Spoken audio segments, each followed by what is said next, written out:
Hi friends, very happy morning. Welcome to the great voice of తాతయ్య. మిత్రులారా, మనం ఈరోజు ఒక అద్భుతమైన అంశాన్ని గురించి చర్చించుకుంటున్నాం. మీ అందరికీ తెలుసండి, సెల్ఫ్ అవేర్నెస్, స్వీయ అవగాహన. ఇది చాలా చాలా ఇంపార్టెంట్. ప్రతి ఒక్క పాత్రలో కూడా, ప్రతి ఒక్కరిలో కూడా ఆలోచనలు, భావాలు, వాళ్ళ యొక్క నిర్ణయాలు, వాళ్ళ భావోద్వేగాలు, వాళ్ళ ఆలోచనలలో ఉండే యొక్క వివిధ రకమైన వ్యక్తిత్వాలు, మరి బలహీనతలు, బలాలు, వీటి మీద ప్రభావము ఏ విధంగా మనము చేసుకోవాలి అనేది ఈ యొక్క సెల్ఫ్ అవేర్నెస్ సామర్థ్యం. నేను ఆక్స్ఫర్డ్ లాంగ్వేజ్లో కూడా ఇదే మనందరికి కూడా సూచించడం జరిగింది. ఇక్కడ రెండు రకాలుగా మనం సెల్ఫ్ అవేర్నెస్ చెప్పుకోవచ్చు. ఒకటి వచ్చి ఇంటర్నల్ సెల్ఫ్ అవేర్నెస్, రెండు external self awareness. Internal self awareness అంటే మనం ఇంటర్నల్ అంటే మన యొక్క వ్యక్తిత్వంలో ఇంటర్నల్గా వచ్చే ఆలోచనలు ఎలాంటివి, వాటిని మన అవగాహనతో ఏ విధంగా కరెక్ట్ చేసుకోవాలి, యొక్క నిర్ణయాల్ని ఏ విధంగా కరెక్ట్ చేసుకోవాలి, భావోద్వేగాల్ని ఏ విధంగా అదుపు చేసుకోవాలి అనేది అన్నీ కూడా ఈ యొక్క ఇంటర్నల్ అవేర్నెస్లో భాగంగా వస్తాయి. అదే ఎక్స్టర్నల్ అవేర్నెస్ అనేది ఏంటి అన్నప్పుడు, మన చుట్టూ ఉండే ఫ్రెండ్స్ కావచ్చు, మన నైబర్స్ కావచ్చు, మన ఎక్స్పర్ట్స్ కావచ్చు, మన మెంటర్స్ కావచ్చు, ట్రైనర్స్ కావచ్చు, ప్రొఫెసర్స్ కావచ్చు, ఇలాంటి వాళ్ళు ఎంతోమంది సమాజంలో ఉన్నారు. మనకు ఏమైతే వీక్నెసెస్, స్ట్రెంగ్స్, భావాలు, ఆలోచనలు, భావోద్వేగాలు ఇవన్నీ జరుగుతున్నాయో వాటి మీద మనకు సరైన అవగాహన లేకపోతే మనము ఇలాంటి వాళ్ళని ఫీడ్బ్యాక్ తీసుకొని ఆ ఫీడ్బ్యాక్ ద్వారా మనం సరి చేసుకోవడం అనేది జరుగుతుంది. ఇది ఎక్స్టర్నల్ అవేర్నెస్ అన్నమాట. ఇప్పుడు మనము కొన్ని బెనిఫిట్స్ కూడా తెలుసుకుందాం. ఎలాంటి బెనిఫిట్స్ ఉన్నాయి, అప్పుడు అవేర్నెస్ మనం పెంచుకున్నట్లయితే బెనిఫిట్స్ ఎలా ఉన్నాయి. మొదటగా మనము మన యాటిట్యూడ్ మార్చుకోవచ్చండి. మనస్సు యొక్క వైఖరి మార్చుకోవచ్చు. కొద్దిపాటిగా మార్చుకోవడం వల్ల అద్భుతంగా మనము తయారవుతాం. దానికి అవగాహన కావాలి. మనకు వచ్చిన మనసు ఏదైనా చేసే ముందు, ఏదైనా మాట్లాడే ముందు కొద్దిపాటిగా మనం మనసుని ఏ అవగాహన అయితే కలిగి మరి దానికి సలహాలు ఇస్తామో మైండ్కి, అప్పుడు దాని ప్రకారము మార్చుకోవడం అనేది జరుగుతుంది.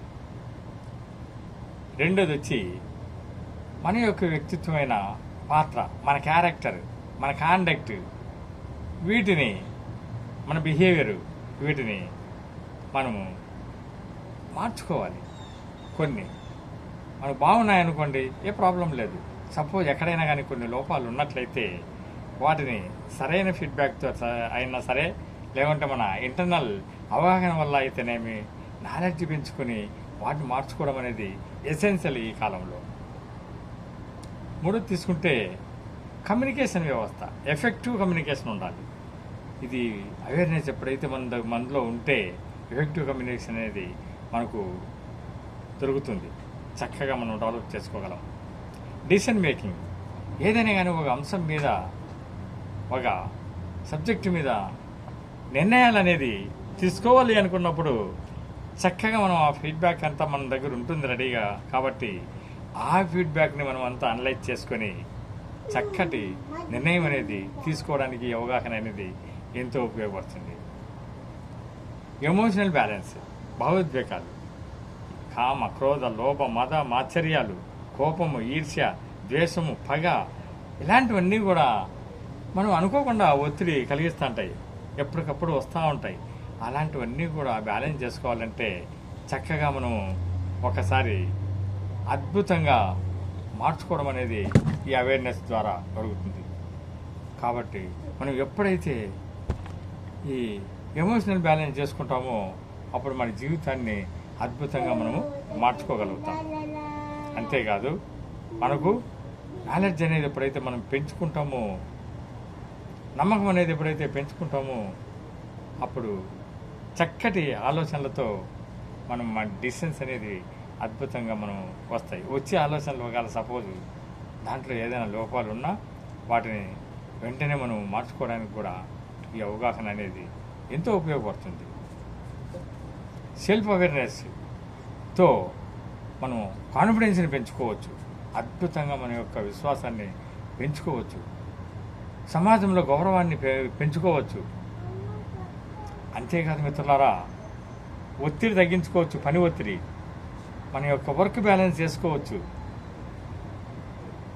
రిలేషన్స్, ముఖ్యంగా బంధువులతో, మన ఫ్రెండ్స్తో, మన శత్రువులతో, మన ఆత్మీయులతో ఎలాగ మనం రిలేషన్ మెయింటైన్ చేయాలి. శత్రువులతో అయితే తటస్థంగా ఉండాలా, బంధువులతో అయితే ఎక్కువగా అతిగా పోకూడదు.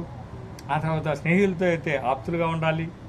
తర్వాత ఆప్తులతో అయితే ఓన్లీ ఆధ్యాత్మికంగా సంబంధమైన విషయాలే మాట్లాడుకోవాలి. ఇట్లాంటి అవగాహన అనేది అద్భుతంగా మనం పెంచుకోవచ్చు. ఇలా పెంచుకున్నట్లయితే మనకు చక్కటి సంబంధాలు అనేవి మనకు ఎప్పుడూ కూడా ఉంటాయి.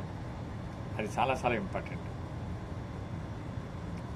ఇలాగా మన బెనిఫిట్స్ అనేది మనం పెంచుకుంటూ సమాజంలో మనకి ఎన్నో ఇన్సిడెంట్స్ జరుగుతుంటాయి. వాటినన్నీ కూడా మన ఆలోచనలు అనేది రోజుకి 62,000 నుంచి 67,000 దాకా వస్తుంటాయి. కాబట్టి ఈ యొక్క ఆలోచనలు వచ్చే ఆలోచనలన్నీ కూడా మనం చక్కగా ఉన్నాయి అని భావించలేం. కాబట్టి వచ్చిన ఆలోచనని మన అవేర్నెస్ ద్వారా మనం సరి చేసుకోవడం అనేది చాలా చాలా చాలా ఇంపార్టెంట్. సమాజంలో ప్రతి చోట కూడా ఎన్నో జరుగుతుంటాయి, అన్నీ కూడా మనం కరెక్ట్ చేసుకుంటూ ముందుకెళ్ళాలి. దానికోసం ఒక డైరీ అనేది మనం మెయింటైన్ చేయాలి, జర్నల్ ఒకటి మెయింటైన్ చేయాలి. దాంట్లో ప్రతిదీ కూడా నోట్ చేసుకోవాలి. నోట్స్ చేసుకొని వాడిని ఎగ్జామిన్ చేసుకోవాలి. ఒక్కోసారి మనం కళ్ళు మూసుకొని మెడిటేషన్ చేసుకుంటూ మెడిటేషన్లో విజువలైజ్ చేసుకోవాలి మన గోల్స్ అన్నీ కూడా.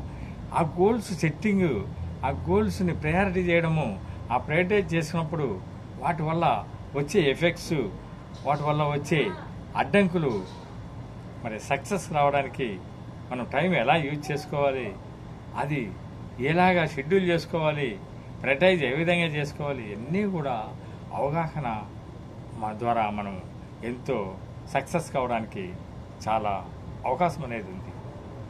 కాబట్టి మిత్రులారా, ఇలాంటి ఎన్నో టిప్స్ మనం ఫాలో అయ్యి మన సెల్ఫ్ అవేర్నెస్ ఎప్పటికప్పుడు మనం ఉపయోగించి చక్కగా మన జీవితాన్ని మార్చుకోవచ్చు అని చెప్తూ, అందరూ కూడా ఈ దిశగా మనం ఆలోచన చేయండి.